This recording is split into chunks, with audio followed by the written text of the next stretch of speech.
अनासार लीला के बाद नव यौवन दर्शन, फिर भव्य रथ यात्रा, लक्ष्मी जी का रूठना और रसगुल्ले से मान मनौवल।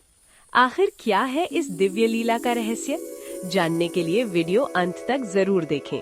जब 15 दिनों का अनासार काल समाप्त होता है, तब भगवान अपने भक्तों को दर्शन देते हैं।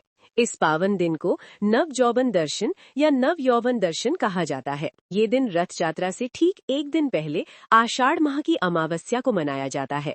भक्त इस दिन भगवान जगन्नाथ जी के सुंदर, तेजस्वी और युवा स्वरूप के दर्शन कर भाव विभोर हो जाते हैं। अगले दिन से शुरू होती है विश्व प्रसिद्ध रथ यात्रा।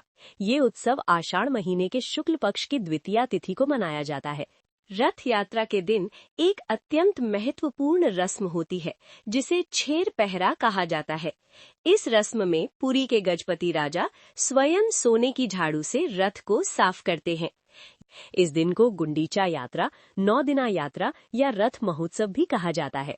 इस दिन भगवान जगन्नाथ, उनके बड़े भाई बलभद्र जी और बहन सुभद्रा जी भव्य रथों पर सवार होकर श्री मंदिर से गुंडीचा मंदिर की ओर प्रस्थान करते हैं। रथ यात्रा के 5वें दिन एक अत्यंत रोचक रस्म होती है, जिसे हेरा पंचमी कहा जाता है।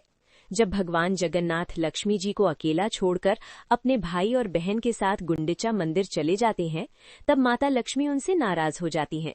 वे हेरा पंचमी के दिन गुंडीचा मंदिर जाती हैं और भगवान के रथ का एक हिस्सा तोड़कर अपनी नाराजगी प्रकट करती हैं। नाराजगी व्यक्त करने के बाद माता लक्ष्मी एक गुप्त मार्ग, जिसे हेरा गोहिरी साही कहा जाता है, उस मार्ग से वापस श्री मंदिर लौट जाती हैं। गुंडीचा मंदिर में 9 दिन निवास करने के बाद भगवान की वापसी यात्रा होती है, जिसे बहुड़ा यात्रा या बहुधा यात्रा कहा जाता है। इस दिन भगवान पुनः श्री मंदिर की ओर लौटते हैं। भक्त एक बार फिर उसी उत्साह और श्रद्धा के साथ रथ खींचते हैं। रथ यात्रा के अंतिम दिन नीलाद्री बीजे की रस्म होती है। जब भगवान वापस लौटते हैं, तब लक्ष्मी जी मंदिर के जय विजय द्वार बंद कर देती हैं। तब भगवान जगन्नाथ उन्हें मनाने के लिए रसीले रसगुल्ले का भोग अर्पित करते हैं। भगवान के इस प्रेम पूर्ण प्रयास से देवी लक्ष्मी प्रसन्न हो जाती हैं और उन्हें मंदिर में प्रवेश की अनुमति देती हैं।